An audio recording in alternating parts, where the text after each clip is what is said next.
बहुत समय पहले भव्य हिमालयों में शक्ति की देवी और संपूर्ण ब्रह्मांड की माता मां पार्वती एकांत में स्नान करना चाहती। उन्होंने अपने दिव्य गणों को द्वार पर पहरा देने को कहा, परंतु यदि भगवान शिव उनके पति वहां आ जाते तो कोई भी उनका प्रतिरोध नहीं कर सकता था। उसी क्षण पार्वती ने सोचा, मुझे कोई ऐसा चाहिए जो केवल मेरा अपना हो, जो केवल मुझ पर निष्ठावान हो और जो मेरे आदेशों की रक्षा कभी ना तोड़े।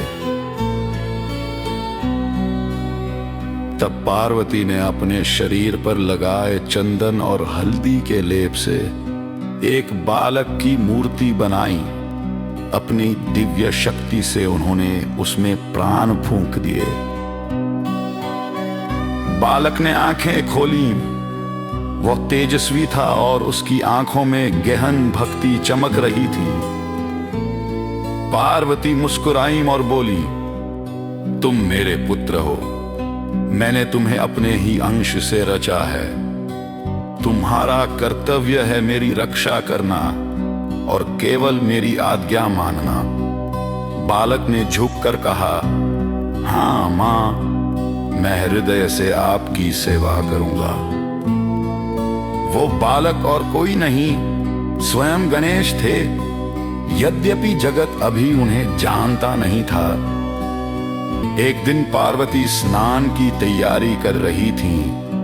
उन्होंने छोटे गणेश को कक्ष के द्वार पर खड़ा किया और कहा, जब तक मैं स्नान समाप्त ना कर लूं, किसी को भी भीतर मत आने देना, चाहे वो कोई भी हो। गणेश ने आज्ञा का पालन करते हुए हाथ में दंड लेकर द्वार पर पहरा देना शुरू किया। शिव से सामना। कुछ देर बाद भगवान शिव घर लौटे। उन्होंने इस अपरिचित बालक को द्वार पर खड़ा देखा और आश्चर्य से बोले, बेटा मुझे जाने दो, मैं पार्वती का पति हूँ। परंतु गणेश ने दृढ़ता से उत्तर दिया, मेरी माता ने आज्ञा दी है, कोई भीतर प्रवेश नहीं कर सकता। शिव जिन्हें कभी कोई मना नहीं करता था, कठोर स्वर में बोले, क्या तुम जानते हो मैं कौन हूँ? मैं महादेव हूँ, तीनों लोकों का स्वामी। फिर भी गणेश अड़िग रहे, मैं नहीं जानता आप कौन है। मैं बस अपनी माता की आज्ञा जानता हूँ। उनकी अनुमति के बिना कोई भीतर नहीं जाएगा। शिव क्रोधित हुए, पर साथ ही इस बालक के साहस से आनंदित भी हुए। वे भीतर जाने लगे, पर गणेश ने उन्हें रोका।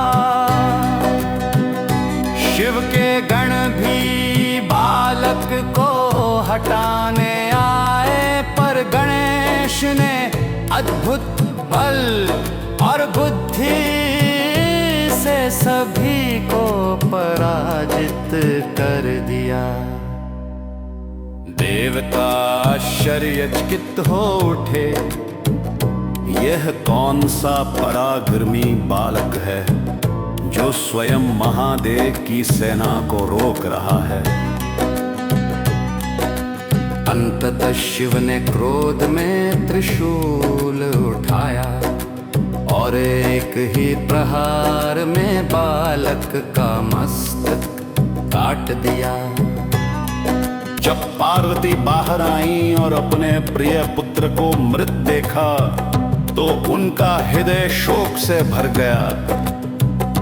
उन उनका दुख क्रोध में बदल गया और वे उग्र काली रूप में प्रकट हुई।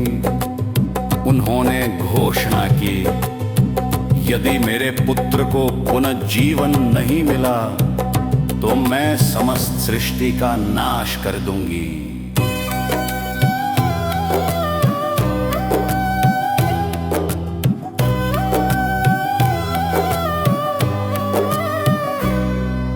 सारा ब्रह्मांड कांप उठा।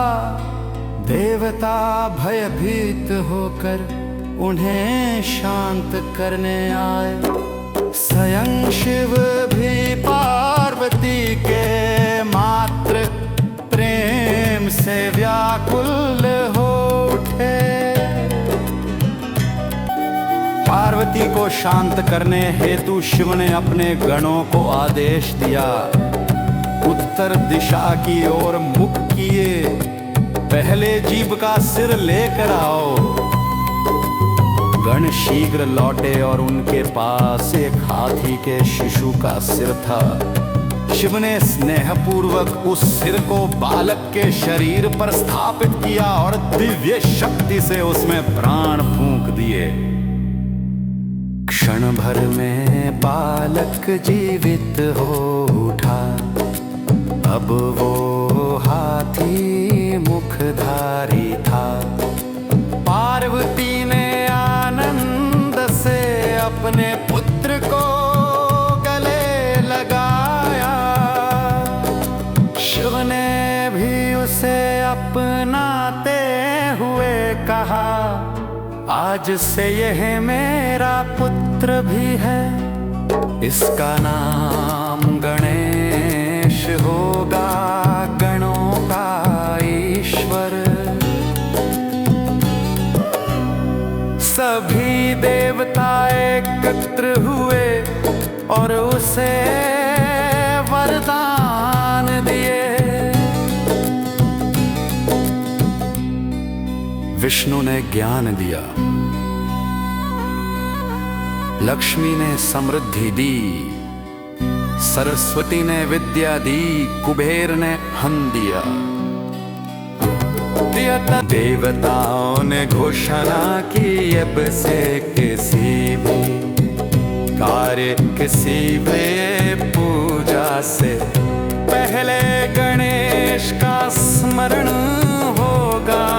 वही विघ्नों का हरता और सफलता का दाता है। इस प्रकार पार्वती के प्रेम से उत्पन्न और शिव की शक्ति से संरक्षित गणेश बने विघ्नहर्ता, मंगल मूर्ति और प्रथम पूजा। सभी पूजाओं में सबसे पहले पूजित। तभी से प्रत्येक प्रार्थना, प्रत्येक अनुष्ठान, प्रत्येक यात्रा की शुरुआत इस मंत्र से होती है।